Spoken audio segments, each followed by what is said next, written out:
Hello everybody, how you guys doing? Welcome to our show today. Welcome to our broadcast. Let me quickly ask that if you have not subscribed, you must do us a favor and hit the subscribe button. You can see, oh, where is the arrow? There's an arrow that you see just pointing down, telling you, hey, you need to subscribe. You need to subscribe. Subscription is for free. You check where? Here, there, yeah. Around there, around where that's in there, around, don't cut off my finger. All right, but please do subscribe and give us a thumbs up, leave a comment, and don't forget to click on the notification bell. Let me tell you guys, I finally found out why a lot of you have not been receiving our notification. It's because you're probably not watching a lot of our videos. So what YouTube has decided, you are subscribed to a lot of channels.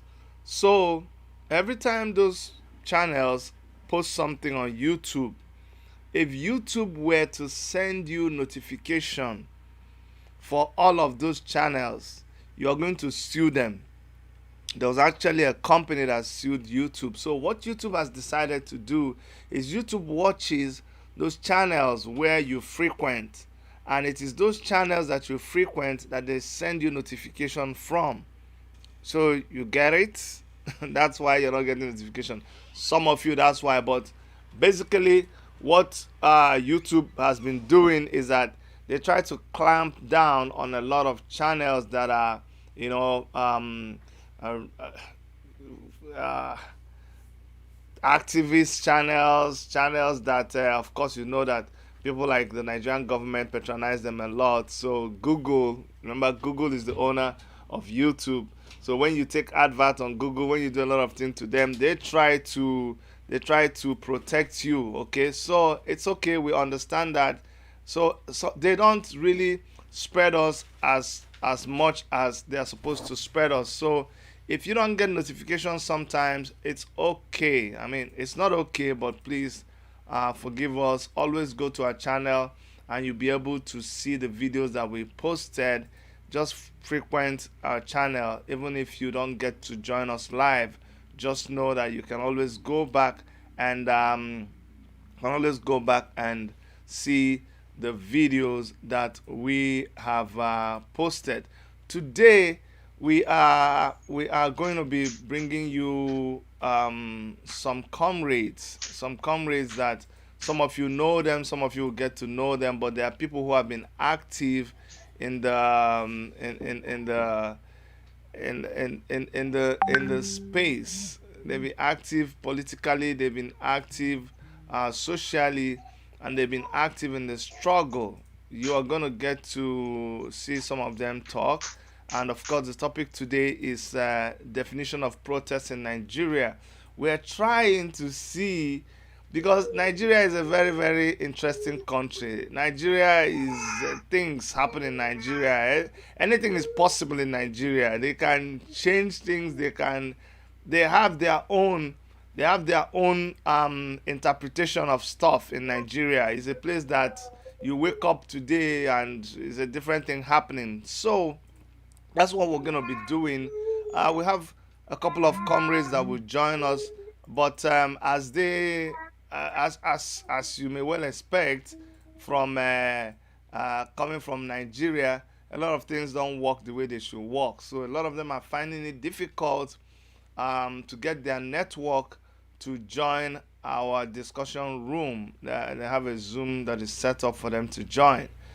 But as we're waiting to hook them up, I'm gonna go ahead and just show you guys the dictionary definition of protest. As you all know, yesterday some comrades were arrested because they went to protest. You understand? And it has become so rampant in Nigeria, and the security forces take pleasure in doing this.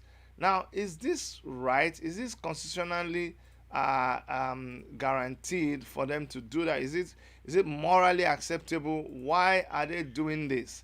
We are going to look into that, and from our discussion, and we're going to have people calling. Remember, you can call in. The calling number is +1 647 989 2837. Our program is a program where we participate a lot. So if today is your first time, you're welcome, but you get a chance to call in and air your views. So let me go quickly to the dictionary definition of protest. If you look, the dictionary says that protest is a statement or action expressing disapproval of or objection to something. When you're protesting, you are saying that I object to this thing and I am expressing disapproval of something. Now, let me show you that one's dictionary definition, but right here, this is like a general definition. You see to the to the right of your screen, you can see right now, this is the result when I Google it, when I type it on Google. It says protest. A protest is a public expression of objection, disapproval, or dissent towards an idea. That is the definition of protest. So protest is not something that the people who are engaged in protest in Nigeria, it is not something that they invented. Ladies and gentlemen, don't take it only from me. I have some people who I know, they have been involved in protesting for some time now. Let me try to bring them in. Give us a second. Um, they are already here. We just have to fix this thing, and I'll be able to bring them in. Um, this person does not need introduction if you've been very, very familiar with what is going on in Nigeria, but I'll soon I'll soon show you who he is, and he will help us to tell us more about himself. But ladies and gentlemen, what's this is? Hold on one second. Hold on one second. Uh, All right, ladies and gentlemen, please help me as I welcome Comrade Wiseman Ajayi. Comrade, I'd like to welcome you to our program today. How are you doing, sir? Yes, I'm cool. I'm cool. We are in Nigeria here, now. The weather is cool, but the leadership and the system is so hot. Wow, my brother, I can imagine. I can imagine. We have another person joining. Let me bring them in, and I'll come back to you. As you guys can see, Wise Man, he has issues with his with his um with his connection, but I'm glad he was able to connect with us. We also have Victor Lijofi, who is joining us now on Zoom. I will bring him in at the appropriate time. But right now, I'm gonna go back to our comrade Wiseman and let him start with the discussion, and we will go back to. Hold on. We'll go back to somebody else as they. In fact, as they come in, we will bring them in to talk. Um, I'm gonna bring Wiseman to the view, and he will be the one that we will speak to now. Let me go back to Zoom and put it to speaker view so that way we can always have the person that is talking on the screen. I think that is a better thing to do. Um, yeah, that's what I'm gonna do. So, anyways, oh jeez. See, and people will be asking us, why are we protesting? You should be asking, why are we not protesting? There's a million and one reasons why. We I have mean, to do just action. if you don't know, just this thing that I'm struggling with right now is one of the reasons why we are protesting. Because normally things should just flow, but you keep fiddling with the thing, keep trying. But anyways, comrade, I'm gonna take it over to you. Tell us, what, in your opinion, you've seen our definition of protest in Nigeria. Tell us, in your opinion, what protest is. But before you do that, please, I want you to give a proper introduction of who you are and your designation and who you think Wise Man is. Go ahead, sir, in your own words.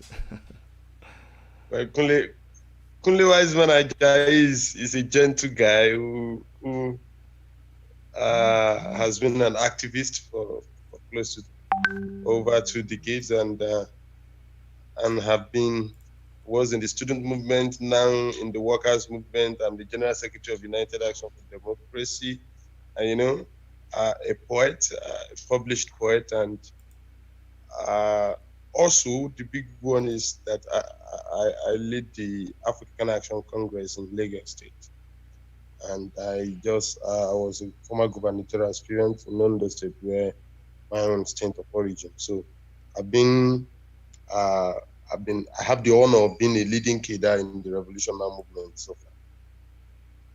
Okay. Um, Thank you so much, Kunle. So, tell us what, in your opinion, is the definition of protest. A protest is just the ability to say no. It's a demonstration of no. That's just the simplest, for me, is the simplest this thing of a protest. A protest is a demonstration of no, demonstration of disagreement with a particular issue, demonstration of disagreement with a particular event. And so it's one of the first rights that every human has.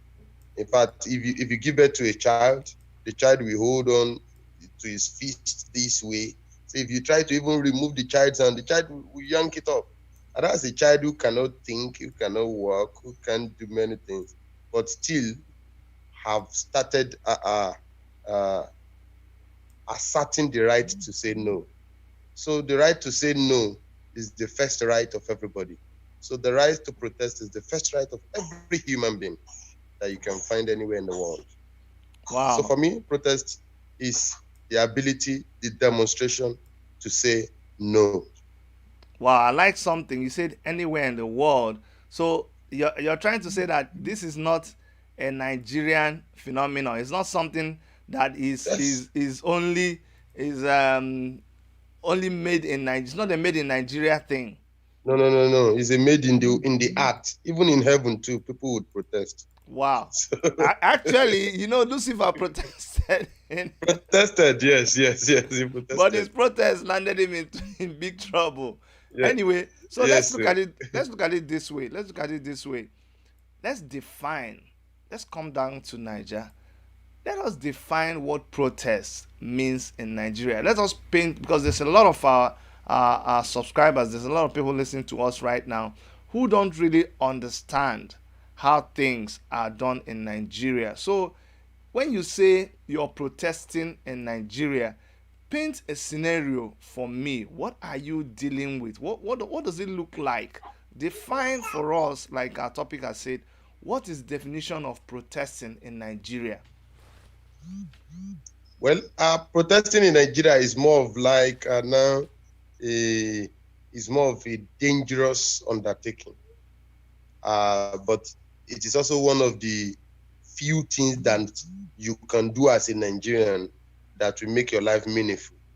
Because in Nigeria, from left, right, center, street, in your house, everywhere you go, there is the probability, 100% probability, that somebody will want to cheat you, somebody will want to oppress you, somebody will want to tell you you do not have a right. So protesting in Nigeria, first and foremost, is a dangerous thing that you must do. So it is more of like if you give birth to a child, and one of the dangerous things children do is to put their hands into hot water, and they will have to quickly remove it. You get it? But in Nigeria, everywhere is hot water. Whether in your bathroom, you are walking, you want to eat, everything you want to do is hot water. So protesting is almost like living in Nigeria. If you want to live in Nigeria itself, is a protest. That you are living in Nigeria itself is a protest. It's funny because I see people who You say, get it? people who say they don't want And to. to even survive in Nigeria is a protest. It's funny because I see people who say they don't want to protest, they don't believe in protest. But from what you're saying now, the fact that they are living in Nigeria by the action, by It's a what they do, they protest every it's a time. protest. It's a So, protest. so It's a protest. individually, If you live in Lagos, if you live in Lagos, yes, one of the main reasons why there is a hold up is that almost every commuter protest. Hit a commuter in Lagos, they won't wait for road safety to take up the action. The commuter will quickly get down. No, no, no, we disagree. It's a protest. And the thing is that it is a system that has condemned you to protest. The wow, system has condemned you to protest. If in Nigeria today, as it is under COVID-19, to eat in your house under COVID-19, you have to protest to be able to eat conveniently in your house. Because one is wow, that even if you have the money to get out to fetch the food is trouble. Unlike other countries, immediately there was COVID-19, most other countries, even in the most reactionary countries in the world, like even in the United States, you have a situation where people, where the state actually work to make sure that people get food to eat. that's Even in right. Brazil, where Jair Bolsonaro is so devilish, doing a lot of rubbish, you still have a situation where people still get one or two social services from the state, from the government. But in Nigeria, in everything you do in Nigeria today, you have to protest to get it. You have to protest to even be able to talk. You have to protest to be able to be on your social media. You have to protest to be able to do anything freely in Nigeria. So protesting in Nigeria look like a danger, but it has become a normalized danger. Protesting in Nigeria is a normalized danger. And so what we need now next is for that normalized danger to be massified, to Wow. be millionized. Th- Thank you so much. Thank you so much, Kunle. I have Victor Lijofi on the line. Victor I'm just his video. I wish he would stay away from the lights. If he fixes his video, I'll be able to bring him on. So I'm gonna ask Victor to try to stay where behind him is dark. If you can stay in a way that behind him is dark, and we can see his face, then I'll bring him on. Okay, and his video is not on. Okay, yeah, okay, we have a better view of you, Victor. And I'm going to bring you on, Victor. I'm going to bring you on now so that we can hear from you. Just give me 1 second. I'm going to bring you on. All right, ladies and gentlemen, we also have another comrade who is joining us. Um, his name is Victor. Victor, it's good to have you here on the show. Please go ahead and do a proper introduction. Tell us your name. Tell us who you are and what you think Victor is. Go ahead, sir. Well, it's good to be here. I think you can hear me clear and loud Yeah, we can right hear you now. clearly. We can hear you very well. Yes. Once again, it's good to be here on the show. My name is Victor Abiodun Lijofi. I'm a political activist and a unionist too. I'm a teacher at the Osun State College of Education, Ilesha. And as it is right now, I am I have the privilege to be the secretary of African Action Congress and the Take It Back movement in Osun State. Yes, back to the theme of discussion. we Obekunle Ajayi was actually talking about protest in its context and in the Nigerian context, and he has been able to do justice to it exactly as it is. Globally, the concept of protest is known to be or action, a statement or action expressing disapproval or objection of something. You get it? An Mm-hmm. action that is expressing disapproval, that is saying that I am not approving this.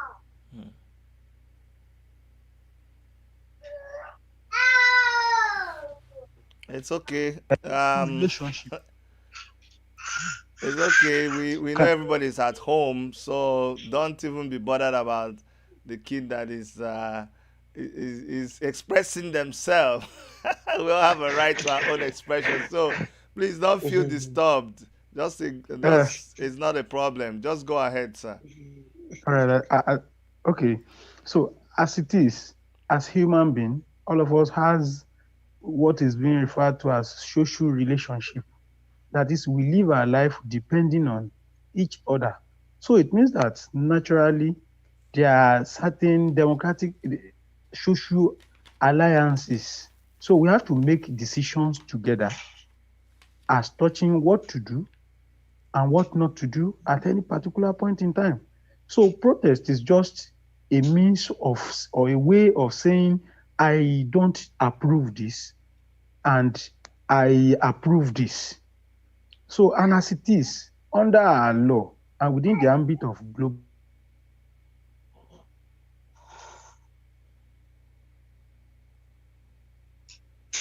Okay, we're losing our brother again. He's going to come sorry about back. that. Yeah, no, he's going to come back. Just let's hold on a little bit. Are you back, Victor? Yes, I'm back. Okay, good. I'm, All, I'm all sorry right, all right. for that No, no, no, no. It's okay. distraction. It's okay. I heard what you said. I heard what you said. Now listen to me. You have talked about definition of protest. I talked about it. Kunle talked about it. You talked about it. So now we all agree to definition of protest. How does the Nigerian government define protest? Well, this in the Nigerian context, like I What earlier what what mentioned, does what does protest mean to the Nigerian government? How do they define it?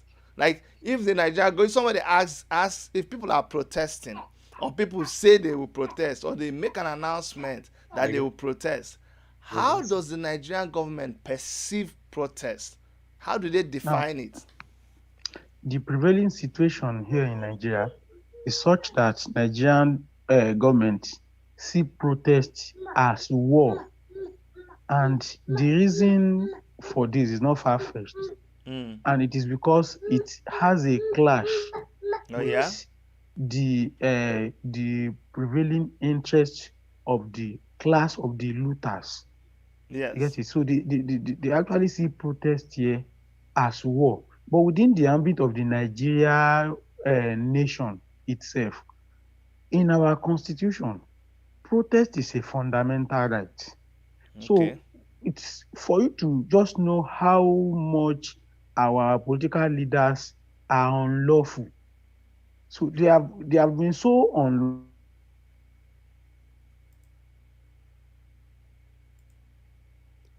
to Okay. the We extent we that seem to. our nation with emotions.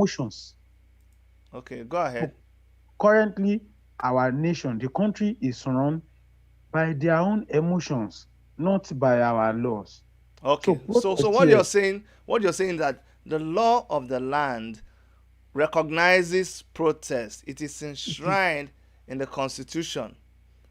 it But is the government does not work according to the constitution. I'll come back to you. Let me go back to Comrade Kunle. Um, Comrade Kule, unmute yourself, please. And so go ahead now, Comrade Kule. You have heard him say that constitution is enshrined. I mean, protest is enshrined in our constitution. Let me hear from you. If you were the Nigerian government, I want you to be the devil's advocate now. You are the Nigerian government. Define protest the way you see it through your eyeglass as the Nigerian government. How does the Nigerian government define protest? What do they see? What do they hear when people say they are protesting? Okay, let me say it in the tone of President Muhammad Buhari. Please go ahead. For this thing, protest as it is trouble that is being fomented by Shure and his friends all over Nigeria because they don't want us to follow IMF and World Bank in their dictates. And me, as president, I will not go against IMF and World Bank because that is what I did in 1984 and 1985, and they removed me. So if it is deregulation, I will force it on them. No protest. Devaluation, I will force it on them. No protest whatsoever. Anything increment in petrol, anything I promise, I will go against it. I don't want anybody to say no. That is protest in Paris. Wow. Wow. You know what I'm going to do? I did a search now. And I'm going to go online and show people something. This same person who has this impression about protests so many years ago. I think this was in 2014. Yes, before the 2015 election. I'm going to show you. I just clicked on Buhari protesting, and this is what comes up. You see, if you look to the left here, you see Buhari protesting in Abuja. See Buhari and Amechi. You see them. These are. It's only that picture on the left that I really want to. Let me. That's the one that I want to project. Let me try to pull it in. The other results is not what I'm after. Now, give me 1 second to bring that one in. This was Vanguard. This is 2000. It's there. It's there. That's the thing about internet. Even when you remove some things, once the internet has grabbed it, it has grabbed it. There's nothing you can do.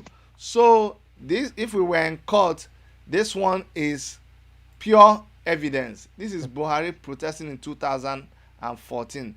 The same person that does not believe in protest, the same person that says it's Shure and the people of the revolution now, and all the people, all the boys, all the troublemakers, wise man, and all of them, should just capture all of them, rock them up, and just lock them up. Put them inside the guard room and make we imprison all of them. All of them. The same person sees protest now as an attack on his government.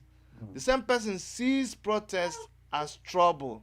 So what is this? Why do you think this is so? Why would somebody who came into government, having protested against Jonathan, having protested even and I'm going to come to that, but why do you think this same person fights protests now? Yes, it's because those is more of like immediately you raise this now. You remind me of a poem by Jaren Danjira. That's the executioner's dream. The executioner himself is.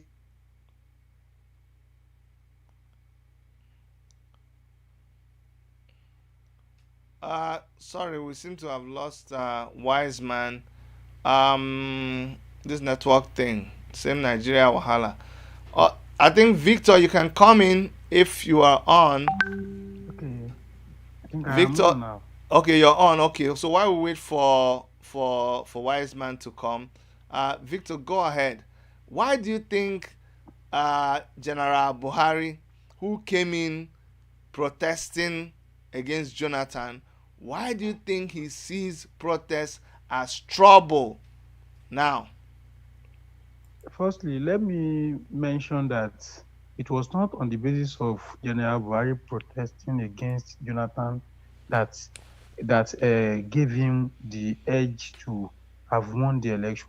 He Really? was just yes, he only took advantages of the civil society organizations organizing earlier before 2012 and all that. You get it? Yes, all those that he was on the street was actually hypocritical as far as we are concerned. Mm, And as it is, I mentioned it the other time that within our society, there are classes and there are also class struggle. You know, General Muhammad Buhari, so to say, believed much in protest than even Dr. Goodluck Jonathan. That was the reason why they were trying every possible means to clamp down on protesting Nigerians.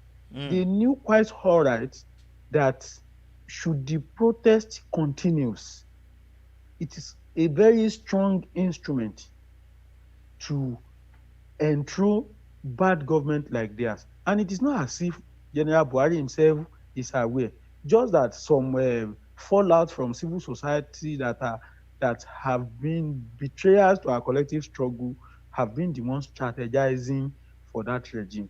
And as it is, like I mentioned earlier, they felt threatened. This regime felt threatened, and they has to protect the interest of the ruling class as the poor, as the masses. We have political interest to protect. And that is the reason why we always come out to protest against fuel, increment in fuel, to protest against all fee, you get it, that are recently hiked in recent time. That is the reason why we come up with demands, you get it, that would ensure public funding of education. That is the reason why we always come up to say government should fund public health. Their own interest is to enrich their own pocket, to ensure that they keep us in perpetual poverty, to also ensure that their own children that lacks that lacks our societal values, our societal morals, are promoted in another generation after they might have left. They have succeeded in acquiring large portion of our collective resources to themselves. They want to keep doing that. They want to ensure that they also transmit it to the generation of their own children so that they keep us in continuous poverty. Okay. See, there's something that you said that's important. You said Buhari, and that's what people don't understand. No matter who it was at that time, that person would have won the election. So Yes. Buhari is not in power because he was the best. It was because people were protesting against what was going on. The civil liberties organization, so many Yes. people were tired and they were protesting. And Buhari was just an opportunist. In fact, I think Yes. people were so focused on what they were doing and protesting against what was not right that they didn't care Mm. whoever Buhari was. They just said, yeah, let us just against Jonathan, whoever it is. But now they see that it is a mistake. So, riding on that, when civil liberties are now calling for a protest and they are pointing out the ills of the same man who rode on the back of this protest, what do you think they should also be thinking about? Because if it's more about, okay, having a protest and kicking this man out of office, are they also thinking of what becomes of that place when the man is kicked out? Or do we suddenly now have somebody else occupy that vacuum and then we go through the same cycle again? This one is taking us now how many years? If we had known we would have done it differently. Now, as it is, the 2012 scenario was a revolution betrayed. Mm-hmm. It was a revolution betrayed, That's and 2014. yes, 2014. So, no, 2012, so to say, Okay, when 2012. the whole thing started, when the Yes, process, when the yeah. whole thing started during and that's the most popular uprising in the history of Nigeria, so since civil uh, Society. rule, so to say. You get, it was a revolution betrayed. You know, during that period, we really didn't have to do too many jobs before we got the people on the streets. I was part of the whole process during that period. We did leafleteering, very few leafleteering across some towns and cities in Nigeria. Yet I was part in about 6 states within just 1 week. You Wow. understand? So it took us very small little job to bring the people out. But the labor leaders, as at that moment, and some members of the civil society actually betrayed that cause, because it would have been an opportunity for us to change our destiny for life. Now, the present situation we have right now is such that Nigerians have found themselves under perpetual poverty, more than what we had in 2012. An average Nigerian struggle has been reduced to daily survival. So, as an Okada rider, you have to think about how to survive today. And after surviving today, you have nothing left in your pocket. You'll be Mm-hmm. thinking of how to survive tomorrow. That's right. So some members of the civil society that are young people like us are also weak too. They have graduated from university, they have no job, they have their own family, they want to sustain the family. They continue to think about it, they don't want to get arrested, especially because we have a government that is not also friendly in terms of allowing the civil space to operate. That is, they don't want to get arrested. So they have Mm-hmm. succeeded in keeping people in poverty. Mm-hmm. So, and it has overwhelmed the reasoning of an average Nigerian. So before they can even hear what you are saying, Yeah. to even come out, you have to shout, shout, shout, shout, far, far more than what we did in 2012. So it is not as if people, the civil society leaders are not actually there. Some of them are also there, but they have this ego. You get it? Aside from the fact that some of them has actually betrayed the cause, they have this ego. How we should just come from US one night and we just come and be calling us that let's go for revolution. And Shore is being sponsored by CIA. They Mm. came to blackmail the championing leadership of this struggle. Mm. You get it? So as a result of that, it's actually slowed down the process. But they have actually forgotten one thing, that we are in the mess together. Mm. When it started this time, it started with the Revolution Now protesters. And Yeah. I think about yesterday, SPN.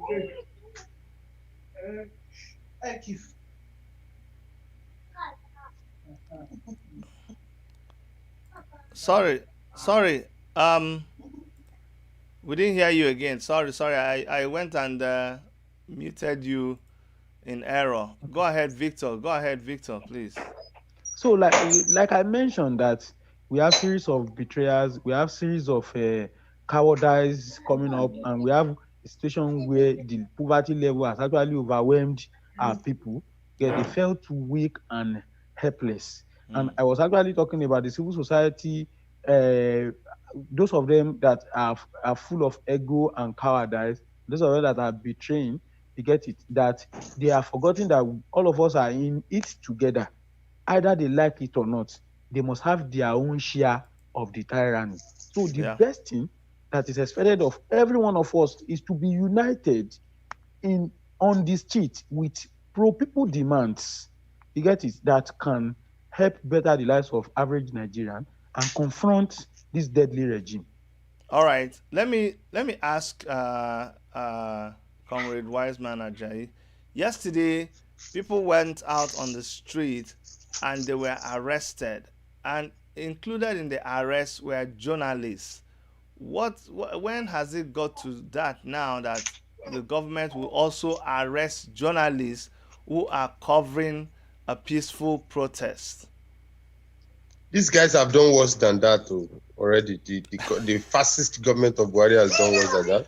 I They know. have killed they have killed two journalists so far that Oh, I can really? say. You get it? Yeah. Yes, in action. They killed two of them during the Shites protest. They Yes. killed yes, they killed one who was working with Premium Times.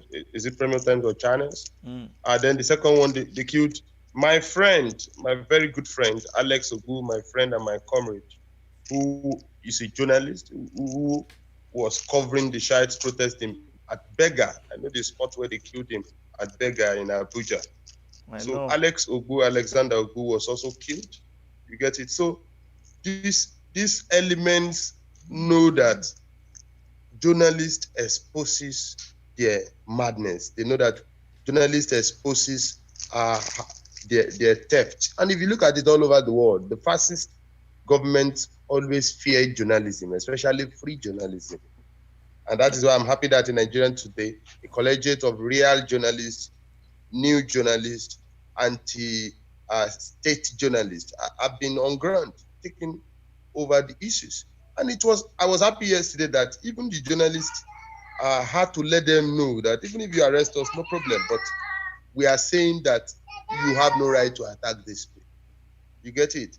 And that was what the journalists have been displaying so far. So for me, the journalists should not mind arrest. As it is today, Nigeria is being run by a fascist, not just a fascist that has the blood, some bad bloods of ethnicity, some bad bloods of religiosity. So a fascist with several tribalist behaviors is the one that is leading the country today, and a lot of fascists under him, a lot of fascists in uniforms, you get it, are following his dictates. And that is what you see. So journalists, as much as they continue to say the truth, would know that the issue of the arrest is just a very, is still, it's minute as to what this particular fascist government is ready to do, All to right. continue to impose fascist ideas on us.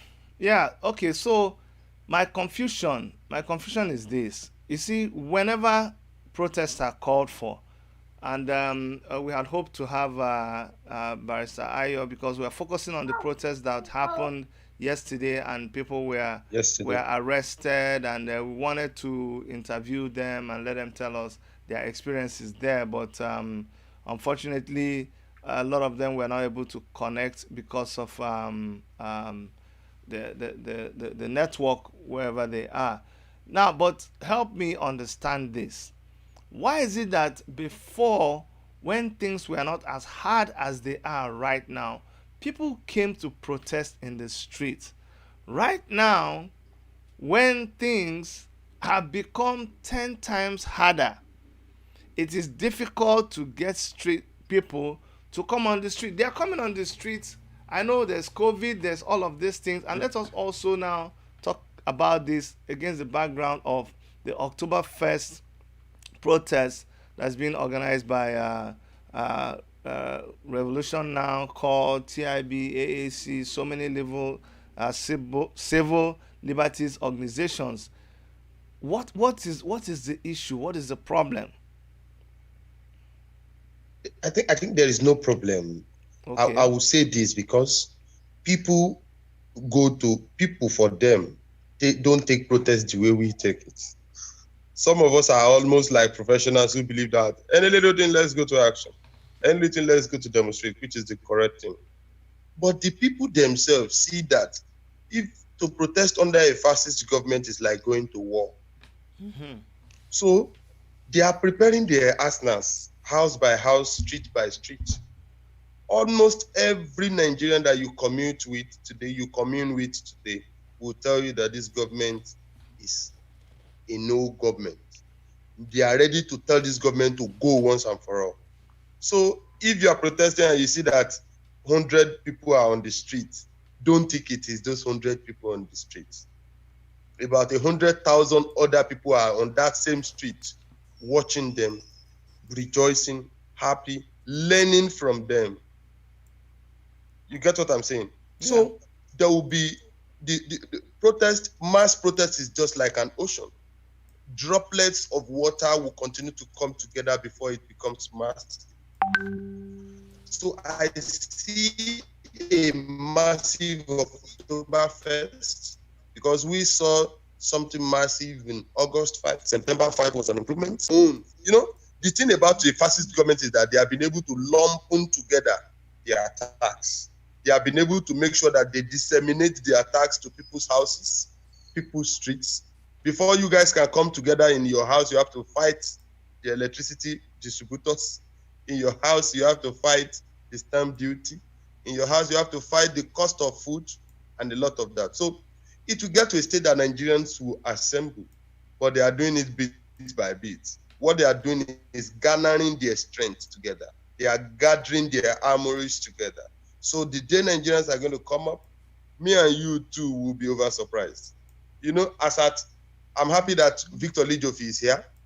As at 2011, myself and Victor Lijofi were in the same place, almost all over the country, moving around to mobilize Nigerians to stand up against the Jonathan's government, who was building a foundation for the kind of suffering that we are having today. After Yar'Adua tries to throw in some reforms, but it was almost as if Nigerians were not ready to move.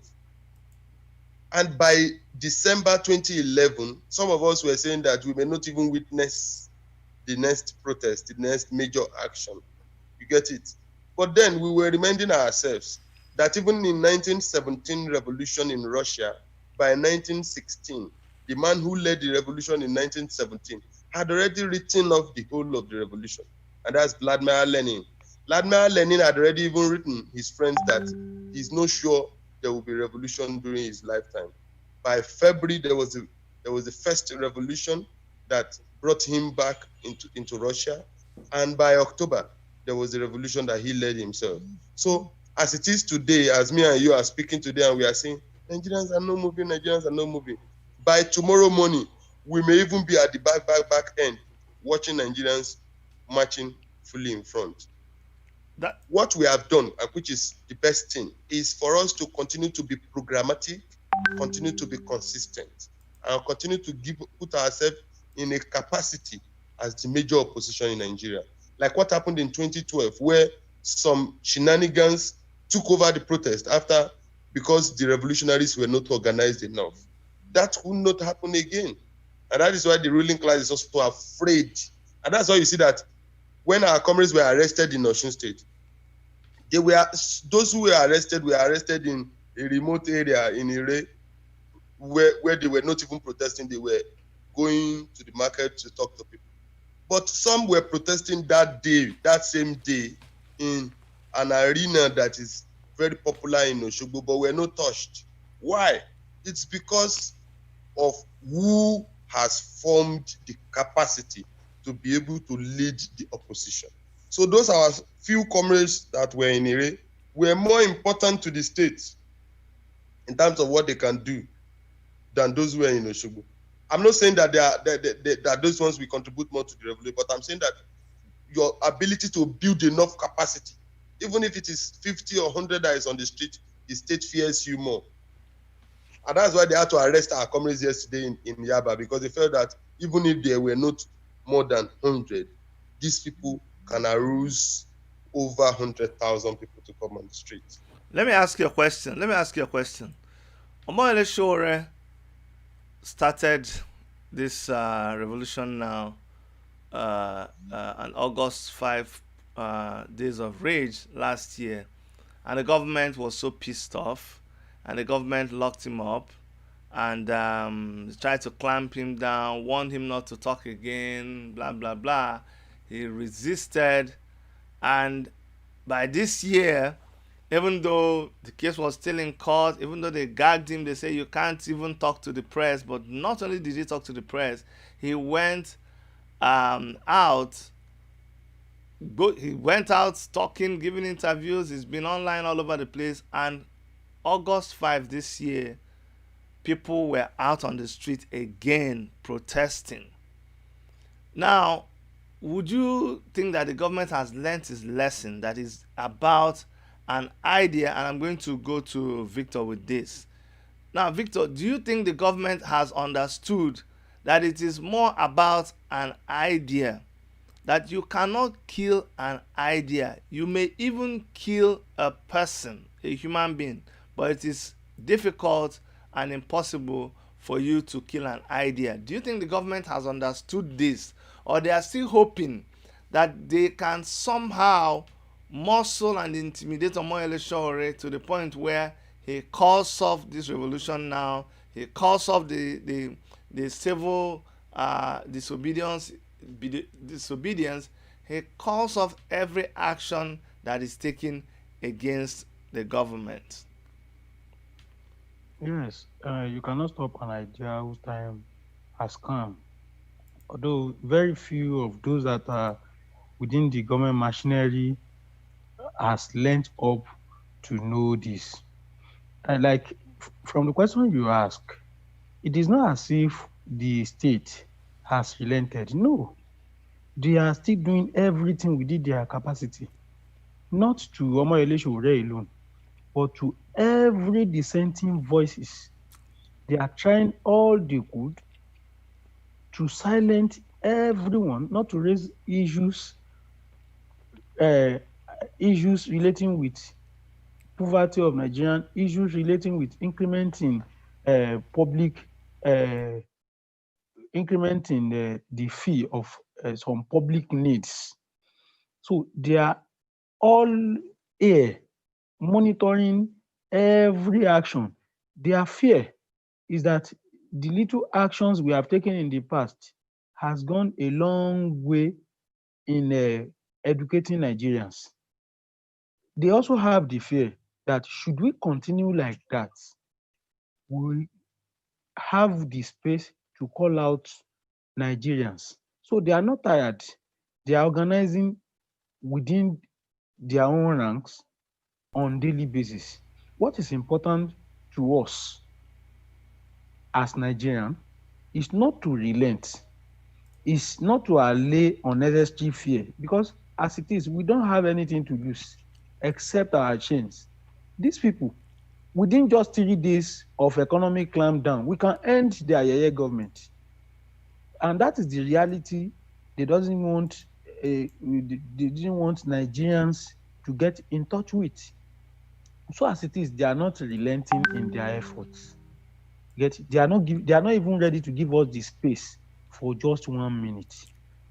For us, we know quite all right that to get the space is a matter of political struggle, and we are not relenting. Yet we will continue to engage through every available space, coming up with pro people demands that can better the life of Nigerians. Okay, thank you very much. As we begin to round up, and remember, if anybody wants to call in, you can go ahead and use the number that we put in the chat room, +1 647 989 2837, to call in. But looking at October 1st is coming, and a lot of people are planning to have a huge celebration about Nigeria's independence. Now, do you think it is something that should be happening right now? Or do you think that the people who are planning to have Independence Day celebration, they have got it all wrong? What is your opinion? Now, as it is, an average Nigerians, or let me say majority of Nigerians, knows that there is nothing worth celebrating about Nigerian independence. Not that they only knows this, it's their knowing arose from the reality they faced on daily basis. This is a country of 60 years that cannot be boast of producing anything, name it anything. We cannot even feed ourselves. So an average Nigerian knows that there is nothing to celebrate. Only few sponsored Nigerians would come out to celebrate independence on in October 1st, and you will see this.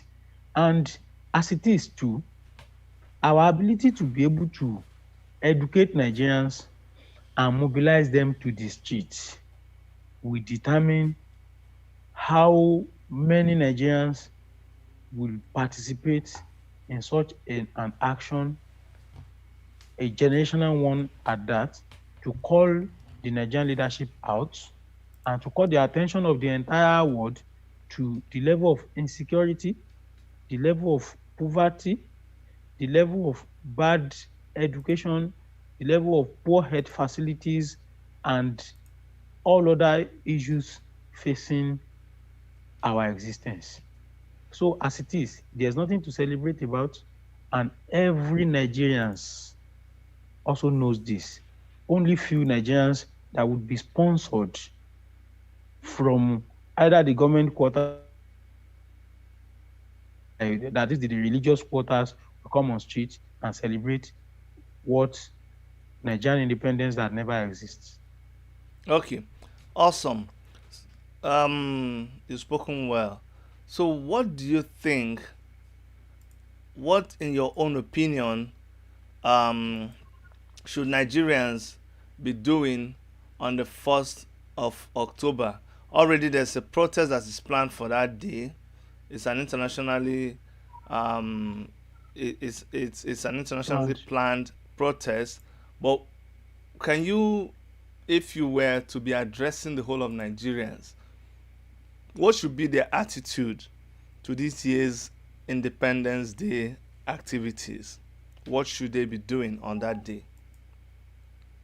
Now, the October 1st Independence Day celebration day for Nigerian nation should be such a day of a national reflection. Sincerely speaking, it should be a day that we should be mourning. You get it? Whatever color that suits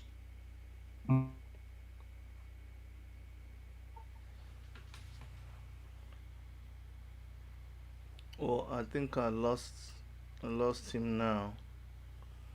I think I lost him.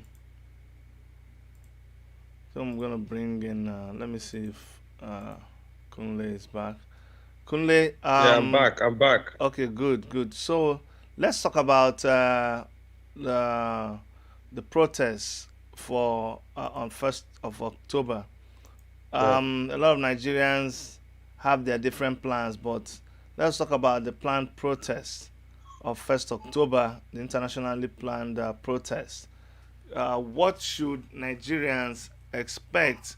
What should they be doing? How should they participate so that it will really reflect their true situations? Or um, should they miss that opportunity that when the eye of the world is on them? By the way, talking about the eyes of the world, everybody's eyes is on America today. Today is actually the 11th day of September, 9/11, and we as a channel we remember all those that died in that horrible incident of 9/11 so many years ago. But tell me what Nigerians should be doing on the 1st of October. They should reject this kind of Nigeria and be Good. asking for a new Nigeria on Okay. 1st October. There's no more. We don't need to lament anymore. Victor was talking about being reflective. There's nothing to reflect anymore. We already know what is happening. We Mm. already know where the shoe is pinching us. So we don't We should want all we prepare. don't want this Nigerians president. should be Yes, Nigerians should just be putting up all the food items, everything they have till the 1st of October, and be ready for a marathon. And be ready to say on 1st of October, we don't want Buhari's Nigeria anymore. We Mm. don't want Atiku's Nigeria anymore. We don't want Tinubu's Nigeria anymore. We want our Nigeria. We want a people's Nigeria. One Nigeria where education, healthcare will be respected.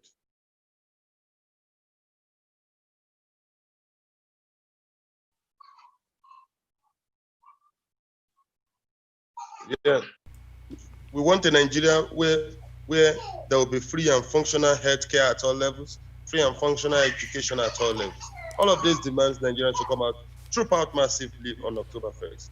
There is no more need for lamentation, no more need for reflecting. We already understand what is happening. Okay. All right. It's time. Okay. Thank you, Kunle. I have a caller from UK. Please tell us your name, and let's hear your contribution. Yeah, Chidi, how you doing? It's Michael Pablo, and I'm calling from the UK. Go ahead, Michael from the UK. Okay, so I've got just three questions. So Kano is saying that people should sit at home. The Odudua guys, they're all out to go out en masse that day, and also Revolution Now are going out. So for each one of the groups, what is the best case scenario? It seems everyone is quite optimistic about something happening that day. So what is the best case scenario for each one of the groups? And in fact, is there any way in which they are going to be working together in any kind of synergy? That's my question. Okay. Well, I will let Kunle. Kunle has already. Okay, Kunle, go ahead and make your contribution, and I will Yes, talk. what matters that day is the synergy of demands. It doesn't matter. In fact, for me, every organization, every association in Nigeria that they should lead a march. NLC, TUC, Women Association, even Children Association should be on the street that day. You get it? The Odudua people should be on the street on that day. We should have the people from the north, the Arewa people should be massively on the street that day, from Kasina to Lula, from Sakwato. Everybody should be on the street that day. You get it? But there should be a unity of demands. There should be a unity of the fact that we want another Nigeria separate from this. It is from that Nigeria that give us our. Oh, this network thing is a very very big problem. Okay, until we bring him back. Let me say this. You're still there, right? Yeah, or do you want me to drop off? Yeah, I'm No, still no, no, here. no, Yeah. no, no. You can stay on. For me, for me, I think that on that particular day, on the 1st of October, when the eyes of the world will be on Nigeria, that is a day that people should scream the loudest. Scream the loudest. You see, the thing about protests and civil disobedience is that you know that the action that you're going to take against the state, that the state is not going to like it. The state sees you as an enemy, so they're going to do everything to frustrate your efforts. But on that day, you have to come up with a creative way of disrupting what they are doing. So I'm not going to stand here and say, okay, you know what, this person's own is right, this person's own is wrong. But as long as you have announced something pertaining that particular day and you are not rejoicing, you're not celebrating, fine. Because all of these things that we're doing, we have to just keep trying our best. We have to keep experimenting. We have to keep trying. Personally, I think there should be a massive demonstration from everybody, from IPOB, from any organization, just like Kunle Ajayi said. Revolution Now movement is going to be on the street. So many people, they are coordinating with people around the world to go to Nigerian embassies, to go to cities, popular cities, and demonstrate. You see, when you have this kind of massive action happening all over the world at the same time, it grabs the attention of the international community. And they don't like it when you are being put in the black books. It doesn't matter. No government likes it at all. So that thing that the government doesn't like, that thing that destroys their image, that thing that makes them when they're supposed to hold a meeting with something, an international organization, the international organization says no, your human rights record is bad, so sorry, we cannot have this meeting with you. Sorry, we cannot sign this agreement. Anything that forces that government down to its knees, I will subscribe to it. So if IPOB thinks that to sit down at home and not do anything that day is a form of civil disobedience, and it will achieve something, so be it. We will live to see. Let But me just interject there. What go. IPOB are saying is that all the firms there where primary school, secondary school children go out and parade, that shouldn't happen, and the parents should not allow their ward to go out and march or do any form there. So I think that makes a lot of sense. Exactly. So But you see what I'm IPOB saying? That is some form of civil disobedience. That's why it's good to explain, because when you said Nnamdi Kanu says stay at home, it will look like Omoyele Sowore is calling for people to go out to the street, but Nnamdi Kanu says no, the people should stay at home. But now that you've explained, it's good to understand that what Nnamdi Kanu is saying is, look, don't go and do any celebration. So that is specific to the people who will go out to an event. But I don't think Nnamdi Kanu has said that. I don't know. You can, if you have that information, let me know. I don't think he has spoken against any protest on October 1st.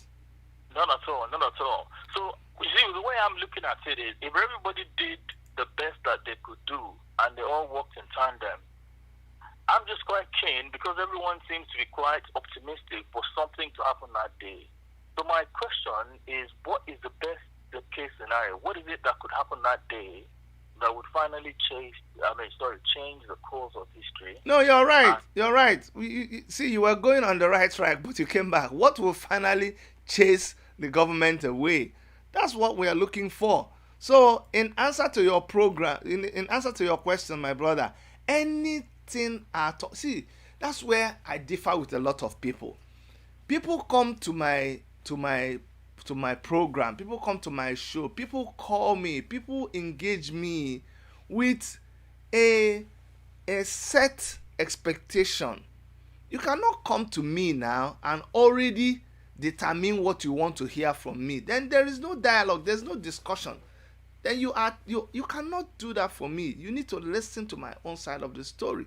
And for me, anybody, anything at all, whether it is a foreign nation, whether it is man, woman, Arewa, Biafra, Oduduwa, Middle Belt, whatever you are, that is able to come out with a creative way of stopping this government, shutting them down. If you like, say, Chidi, are you proposing coup? I don't care what it is right now. Honestly speaking, because when you are killing our people, you should be stopped. If somebody's going to stop you with a gun, hallelujah. Because if you didn't carry a gun, I wouldn't be asking for someone to stop you with a gun. So, my dear brother, for me, I do not have any particular action that I would say is the best. But my own recommendation is that everybody goes out to the street, wherever you are. You see, I agree with you. Let me just clarify one thing. So what I'm saying is, let's say everybody does exactly as we expect. At the end of that day, is it possible that the various scenarios everyone is looking for could happen? I.e., at the end of that day, 1st of October, they could say, okay, IPOB, come, let me sign whatever papers you want, go your own way. Oduduwa, come, let me sign your papers, go your own way. Or they could say, oh, come, we want to form a government of national unity. Where are you people who have been making noise? All you guys who contested in the previous elections, Mogalu come here, Shiwara come here. Okay, let's sit down and do something. Is that possible? Okay, let me tell you. When you were growing up, have you? I don't know about you, but I have never seen any time that either our school was fighting another school over football that we lost or they lost, okay, or it was your group of friends fighting my own group of friends, we usually, when it is a fight, oh, do you understand, when it is trouble, because trouble and fight comes out of when communication has broken down. It comes out of an oppression, it comes out of a situation that is not good. But you don't usually say, okay, let us fight, oh. When we finish fighting, is only head that will break. After we break head, we will use bandage. Then we will, but we will not break leg. So since we are not going to break leg, we are not going to bring pop. Do you understand the picture I'm trying to paint? What I'm trying to say is that you cannot determine a lot of things that will happen after. But you rightly said it. Everybody has their clear-cut demand. Remember the speaker on this channel that always says, make we all enter the bus, make we dey go. When we reach everybody's bus stop, they will get down and go their way. But first of all, make we get this bus. So it is that IPOB's demand is very, very clear. Do you understand what I'm saying? But Absolutely. the constitution right now cannot let them do what they want. The leadership right now cannot let them do what they want. The Nigeria that we have now cannot cut it for them. The kind of society that Omoyele Sowore wants, this Nigeria that we have now cannot give it to him. Omoyele Sowore has queried even the name Nigeria. Who gave it to us? Were we part of the decision? So you need to understand. So your question of what will happen, people have a program, I say program, people have a proverb. Asige, tụsalụ nwa nkịta ọkpụkpụ, rapụzie ife ya na ndị mmụọ ga-eje. Interpretation is that don't worry about what the bone and the spirits, the other dogs and everything, what the dog will do with the bone. Give the dog the bone first now. So if we are able to shut this government down, don't worry. Look at Mali now. Solution will come. Do you understand what I'm saying? So because we already know what we will naturally solve our problem. Go and see when there's going to be a football match. Even in Nigeria right now, even people who are quarreling, immediately they win the match. Haba. You see how everybody is in a very light mood. Who is the person that organizes that, you know, that chanting that they normally do on your street when they win? Do you know? Absolutely. Who Yeah. is it organized? Nobody organizes it now. Nobody brings somebody just brings bucket. Music, they do music. Nobody invents the music. It happens. So what I'm trying to tell you is that the people, that's why it's always, you have to allow the people to lead themselves. A government of the people, by the people, for the people is the most perfect kind of government that you can have. Don't worry about what happens when we chase this Buhari away. We know we can lead ourselves. We know perfectly what to do. Honestly, you don't have to worry about that one bit. We know exactly what to do. Okay, let me play a scenario to you. Okay, So, play your scenario. Yeah. the pressure is put on the system on the 1st of October. Yeah. Then, well, it seems we agree that it is it's not possible to carry on maintain state school for the 2nd of October. We then say to you, okay, for the 2nd of October, do you want us to revert back to the constitution that was abrogated in 16? No. Oh, but hold on now. Let me just go through the scenarios for you. Okay, go ahead. Do you want to go through one of these new constitutions that are being worked on by people like Dele Farotimi or Adeyinka Grandson or all these other people? Or do you want to just, okay, let's split the country and let people go their own ways? Now, the only question is, when you start talking about splitting, what about the issue of people being in each other's spaces and needing to continue to find a way of collaborating, and having access to their assets and all that kind of complication? Is that something that can be negotiated overnight between the 1st of October and the 2nd of October. I'm just looking at the best case scenario, something that would change that Okay. case. Okay, so the best case scenario, our people also have a proverb. You know, I'm a chief.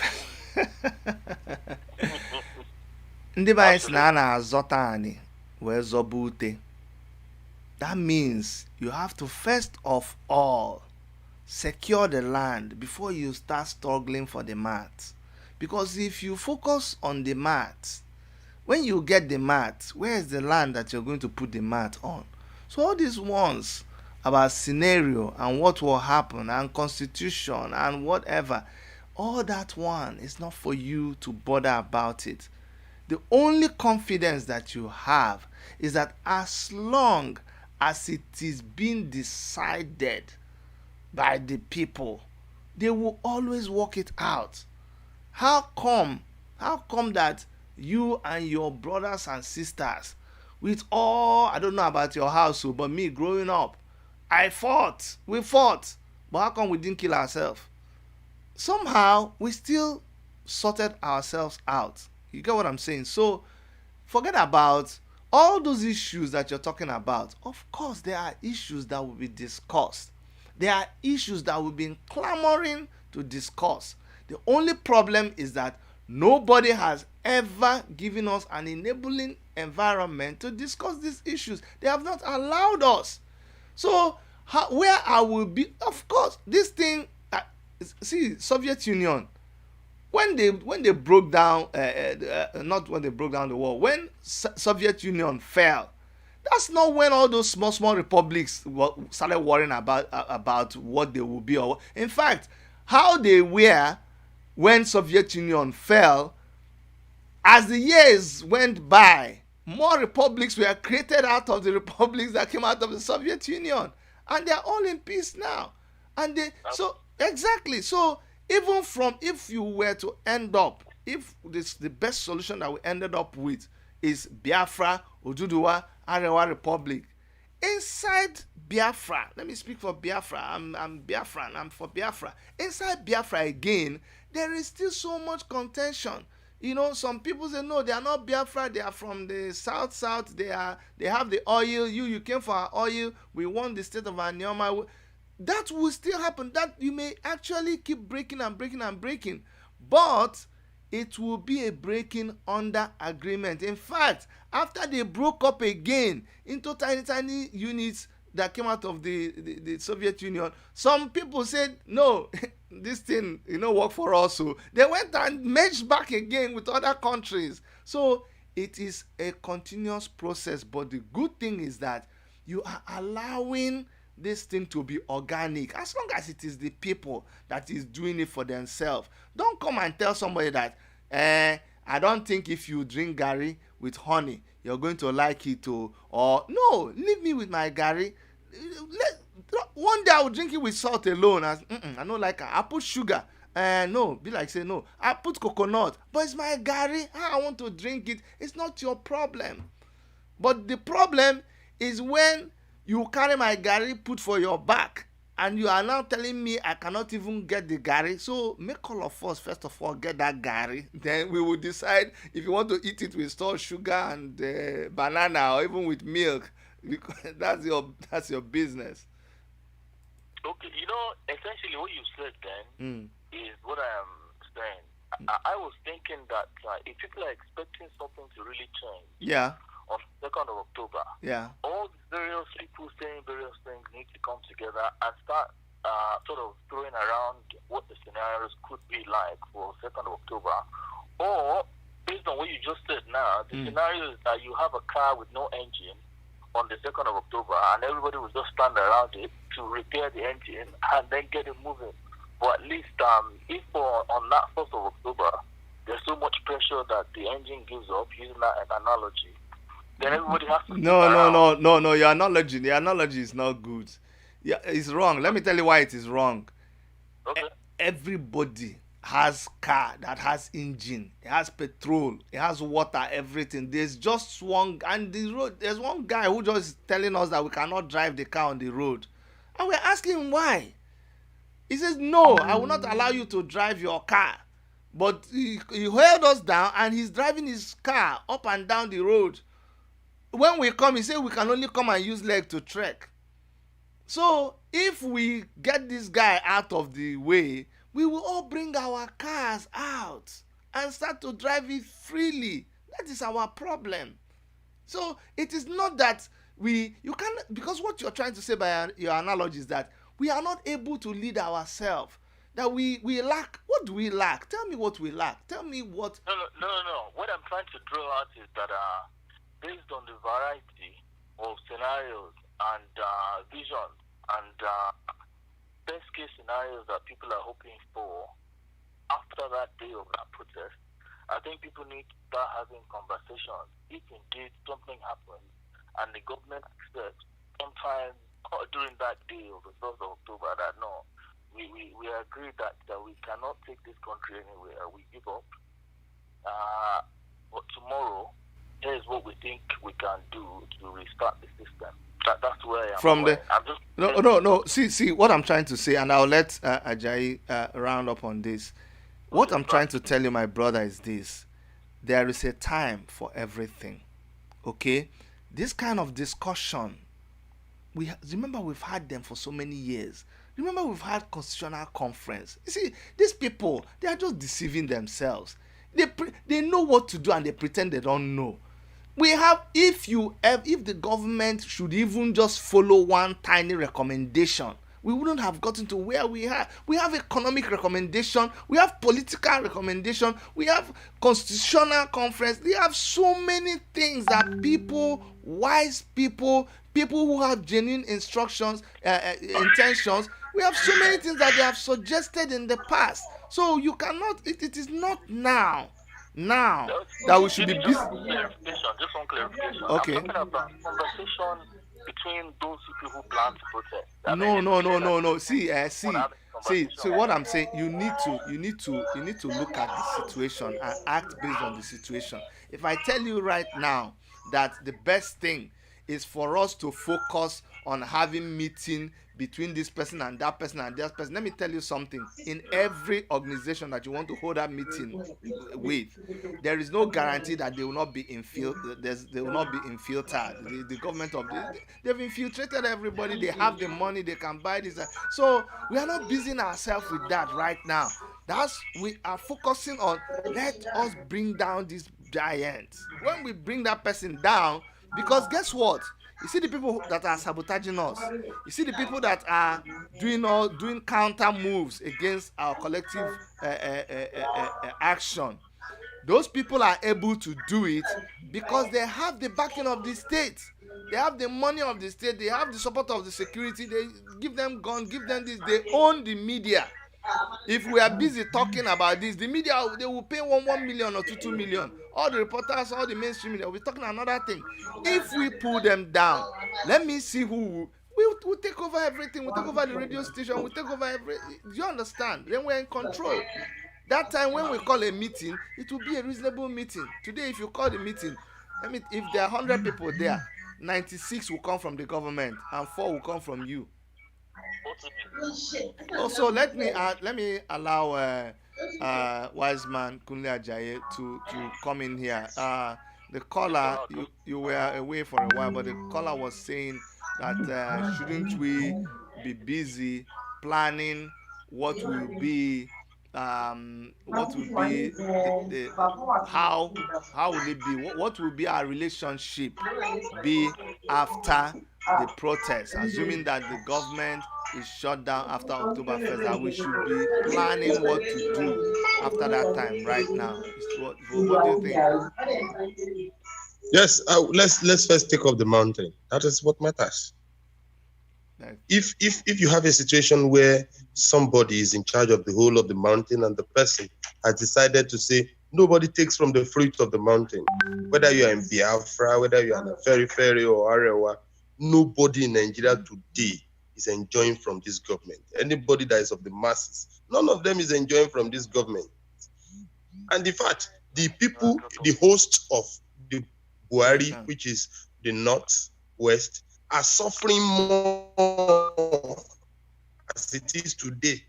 At least you saw Katsina the other day. the way people took to action. So what matters is the way we have the situation of South Sudan and Sudan. Let me give you a very clear example about Sudan. Sudan is also a very large country like Nigeria. They have oil like Nigeria too. And they have the same agitation we have today of either we break up or there's a revolution. When those who want to break up broke up with Southern Sudan, it took a lot of war, a lot of blood. People had to die. Plenty people died for South Sudan to leave Sudan. But within Sudan, people who wanted revolution faced the revolution. And there were mass action in Sudan. Today, we got to the fact that the leadership of Sudan had to go. A new leadership is there. Even with the military that is there, anytime they misbehave, people come together unitedly to fight them. People in Sudan are living better than South Sudan now because they have first resolved the problem. We don't want Biafra to break away and still break away with the problem. Where you have the same situation, you have Biafra. Look at the set of governors from the East. They are even as useless as the governors in the Southwest, as useless as the governors in the Northeast, as useless as the governors in Northwest. If we break up today now in the Southwest, we have a very wicked person who continues to steal billions of naira and even uses bullion van in the house, for instance, in Lagos. So will you tell me that that person will now lead Southwest if we break up? For me, if there is no more Nigeria immediately after October 1st, you get it, then we redefine our country. We reestablish the kind of country we have, and then people who want to go can go their way in peace. And we know that they are going there to continue with the standard that have been set, the revolutionary standard that have been set in a Nigeria that is united as it is today. So the issue is not about whether we break up or not. The issue is about we breaking up the backbone of those who have been destroying Nigeria. Once we break them up, all our wishes can be. Our people can decide, oh, we love to be in Biafra, we love to be in Yoruba land, or my people in Ikale will say, we want to have an Ikale nation. So first and foremost, October 1st, let's start mobilization everywhere, every nook and corner, shut down Nigeria on October 1st. Once we shut down Nigeria, we rejig the Nigeria we want. We rebuild on the ashes of the old, the kind of Nigeria we want. And then we can then talk about division, talk about the people going their way, we can talk about self-determination, because nations have a right to determine what they want, just as individuals have a right. You get it? So, but for now, the attacks, there is petrol price increment everywhere, whether in Biafra, whether in Yoruba land or anywhere. There is a stamp duty increment everywhere. There's nobody. It has united everybody. The attacks have united all of us, whether you are in APC, PDP. You know, mostly, if you see the big parties today in APC and PDP, 90% of those who join their parties are sufferhead people, shuffling and smiling, just like Afela Nicola said. So what we are canvassing for is that there should be unity of all oppressed. Let's deal with the oppressors first. And then within the oppressed, we can decide to share our own cake the way we want it, the most in the most appropriate manner. But first and foremost, let's deal with the oppressor. So, Let's first take up. wise man, let's tell people now about October 1st. What is being planned? What should they expect? What should they do? Who is planning what? Yes, on October 1st, we are going to be having a revolutionary protest in all parts of the country, all states of the country. We are going to improve on what we did in August 5 by October 1st. And we expect a massive shutdown of Nigeria. We are asking President Muhammadu Buhari to immediately reverse all obnoxious policy, all anti-people policy, like electricity tariff hike, like a petrol price hike, like stamp duty hike, devaluation of the naira, and naira deregulation. You know, they keep lying to everybody that they want to leave Nigerians into the hands of supply and demand. As it is today, Nigeria is being controlled by International Monetary Fund and World Bank. We don't want foreign control in Nigeria. We even have a situation where now Nigeria is divided between being sold to China or being sold to being resold to World Bank and IMF. We want Nigeria of our own. So by October 1st, every Nigerian should come up. The revolutionary movement led by Coalition for Revolution will be leading mass action in all streets of Nigeria, all towns, all major distances. So from Lagos to Yola, Nigerians are going to be on the street. We are planning, and Nigerians are also planning. planning. And we are sure that on October 1st, we are going to come out and sit down and discuss and say what happened, what have we cooked that the whole house have been in flames. Yeah, I think I had the poster. I had the poster somewhere. Um, Let me see if I can get that poster and put up, so that people can see what is being planned. I'm gonna try to get the poster and put it up so that people can see what is being organized. But people are expected to come out. It's Revolution Now, 1st October. Just give me 1 second, and I'm gonna show you guys what it is, so that anybody who who wherever you are, I know it's still being worked out. There'll be more details as the plans are being concluded. There'll be more. Okay,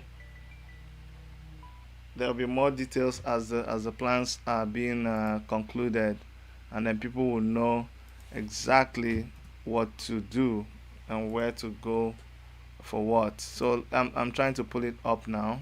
Um, just 1 second, so you guys see what this is all about. And we're going to share this same poster on our community page, on our channel. It will be on our Facebook. It will be everywhere. So that's the poster. It says Revolution Now, rise, rise and reclaim on October 1st, 2020. You're being called to rise up wherever you are and reclaim your country. All right, that is what we have. I know my guest is off again, but I'd like to use the opportunity to thank him and to thank all our guests who talked in today's program, and to thank you also for joining us and participating. And for those that called in, I'd like to thank you also. I am also incidentally going to be on another program, because we can't give up. We can't give up at all. We have to keep on talking. We will keep talking until something happens. These people, they they don't give up. They don't give up. So we too, we are not going to give up. So I'm going to be on a program tomorrow, and I'm going to be on another program on Sunday. Yes, so we never give up.